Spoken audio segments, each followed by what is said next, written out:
So what are you doing right now? I'm looking at sort of tech businesses more now. So I've sat on a couple of boards for minority stake, 10%, 20%. I'm just sort of understanding where the disruption is. Construction took a really bad turn for some of the companies we were involved in. And we think that the supply chains are going to start sort of crumbling. Some people say they're propped up. I think those are overcapitalized companies, and they've got balance sheets that can weather it.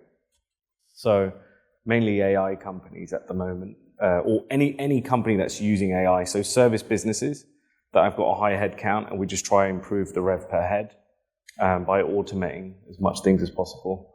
Nothing's actually sort of concrete, but sort of coming here has sort of made me sort of think I actually do want to focus on a much larger deal rather than sectors. And I'll sort of go through it yesterday. My sector focus was all over the place.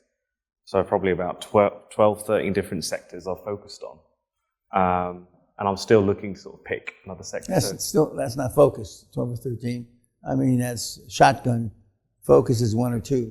Yeah. We can only do, it's proven decades ago, the human brain, and this is if you're in the top 2% of intelligence. I won't. So if you're in the top 2% of intelligence, you can focus on 2, maximum 3 things. Focus on the few, not the many.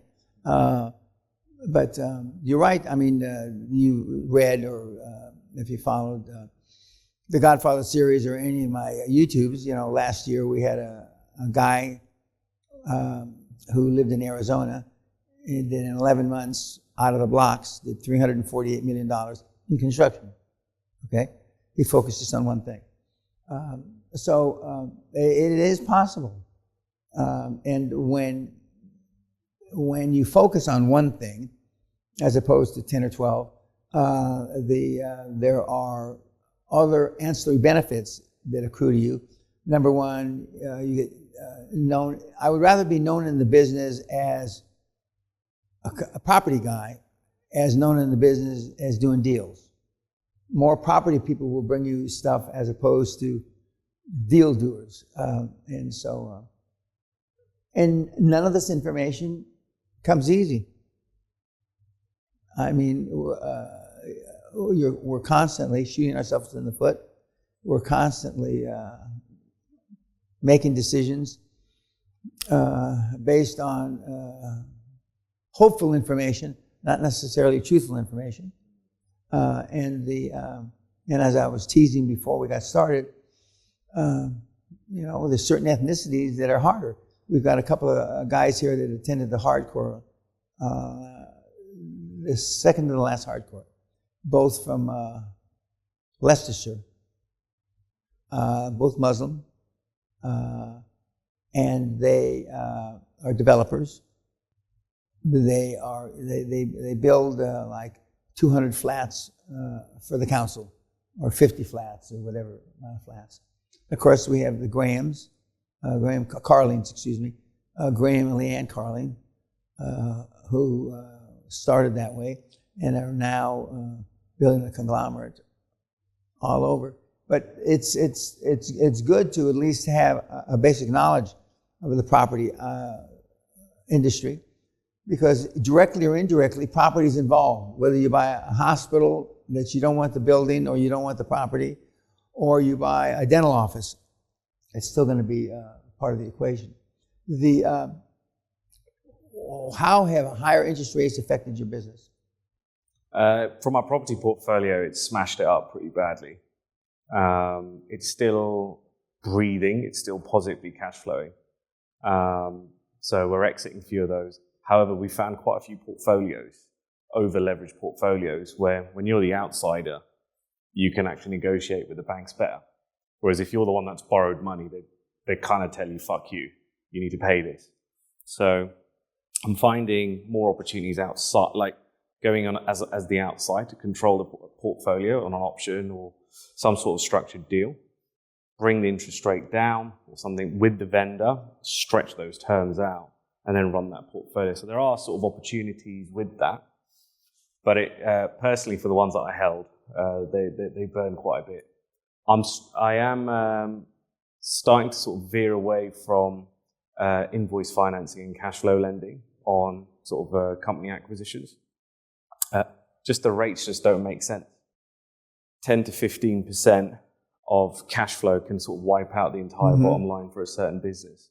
So we go back to the drawing board on quite a few of these deals and say, well, look, how can we make sure that the vendor can sort of pass the business on to the next team, but also ensure that there's some sort of security there. Now, I don't like giving personal guarantees or corporate guarantees. I've been taught very well. Have I done that in my process? Yes, just to get I had deal desperation. So I do apologize, I did break the rules.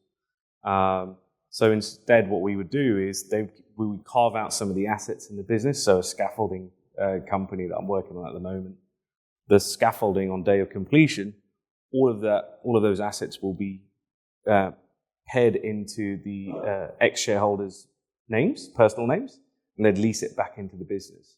So the business would just be a cash flow shell, and that's it.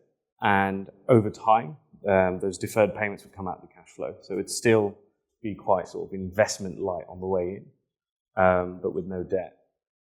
So we're kind of using the owner as a lender, but they've got the assets to sort of keep it secured. So we're sort of having to look at deals a bit more creatively.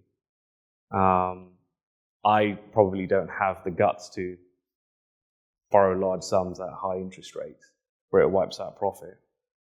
I don't know if there's any other things that I might have missed. You know, you probably found ways in your seminars. Except for big deals, you don't need banks. 60%, maybe even closer to 70% now, of all the deals done in the last 20 months are seller finance. And although it sounds crazy, when you take a vendor's note back, sometimes they don't even ask for interest.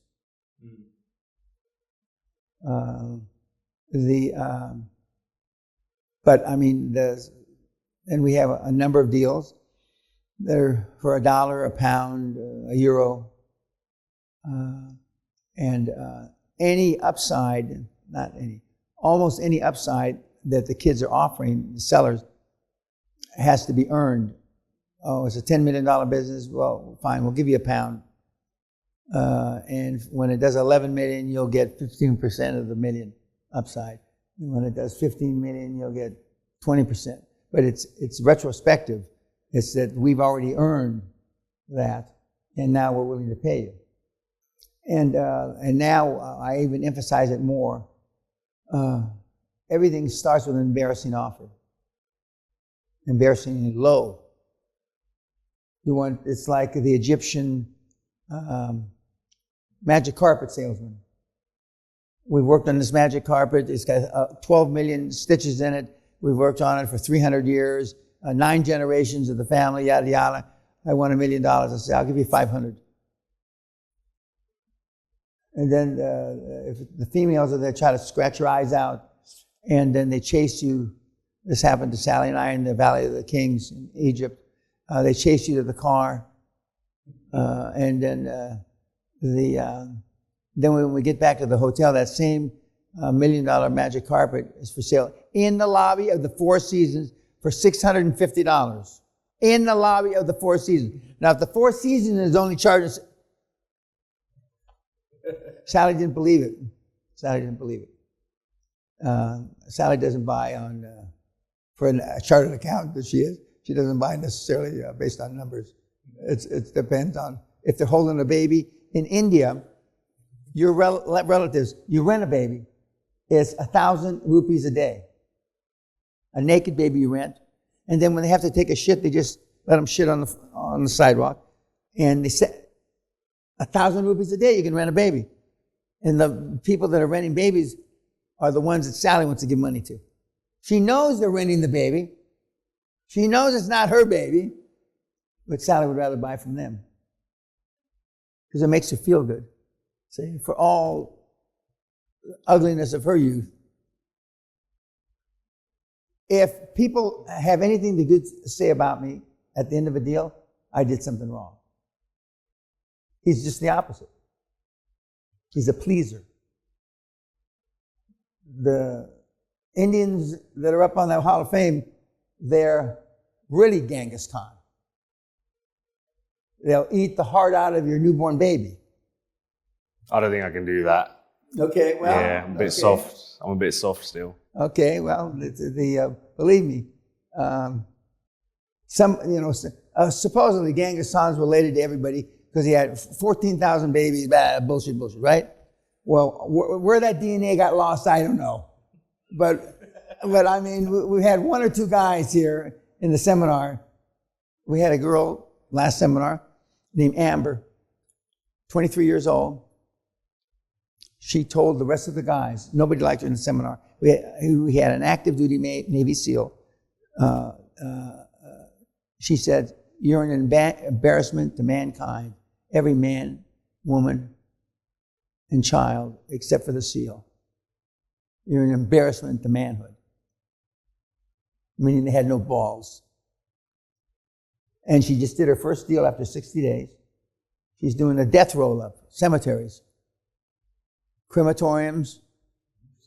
Yeah, and I have a proclivity to talk about big tits. I like big tits myself, okay? And so every story, and she's flat-chested. She's as flat as the floor. And so she was about 6 foot tall. She'd stand up and go like this, because she has no tits, like this. But it's easier if you can suck the chrome off a trailer hitch and you got big tits. She'd stand up like this. Well, she stood up 30 times during the seminar, so the guys wanted to kill her, okay? But she's the first one to get a deal done in her group. 60 days from scratch.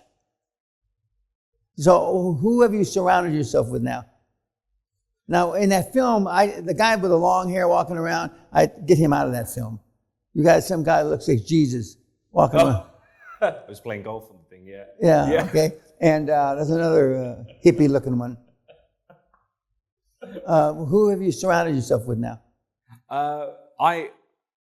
I've probably got a good group of advisors. I do a lot of insolvency deals, so insolvency practitioners, accountants. I don't have a board anymore because I've exited.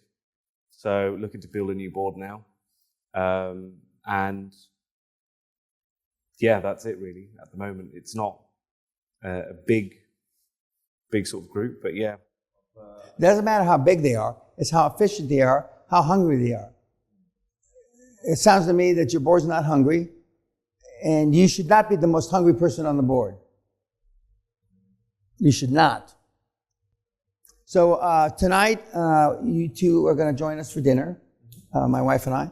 And then you're going to, after dinner, you get up and give them some Indian horse shit, and then tomorrow morning, you're going to have some form of presentation. Yeah. Okay. Is it too early to show them deal examples, or is What? that okay? Deal examples? Yeah. You can do whatever you want. I don't care. What you're going to tell us is filmed for internal purposes. It doesn't go out on YouTube. Okay.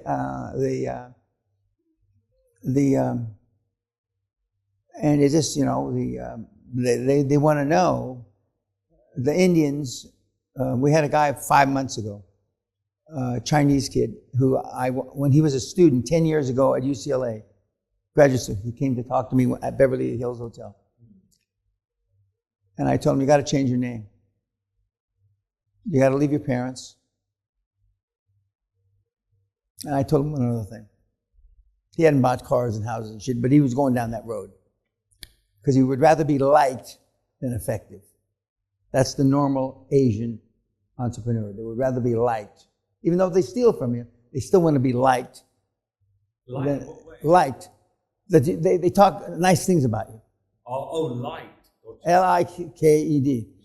And he came to the seminar, and his name was Zane. He sat with Hal and I one night, and I told him, name yourself like Cain and Abel. He's a Chinaman. He named himself Zane. Okay? And he moved to Australia, away from his parents. But he still wants to be liked. I've never suffered from that. If they leave the seminar and they like me, I did something wrong. We look forward to having dinner tonight. Again, it's nice to meet you. The kids, we don't have any repeaters this seminar. In other words, people that have come back. We had a guy last seminar with Amber who came to the seminar 8 years ago with Roberto. Roberto has exited a couple of times. He's made a ton of money. And he said that I thought Roberto was a flake. And 8 years later, he's made some money. And he said, you said Roberto was going to be successful. I said, yeah, because he had something to prove. He was he was half this, half that, had 3 eyes, thought he was good looking. He's got something to prove. He's going to do it. And he's the first guy in 30 years, he gave $10 million to his top 3 guys. The first exit. 10 million. Never seen that before. Just imagine. I know you can't imagine that. It's like beyond the scope of, it's like you being on Venus. But if you remember the seminar, I overpaid people and always gave them more than they thought they deserved. We'll see you tonight.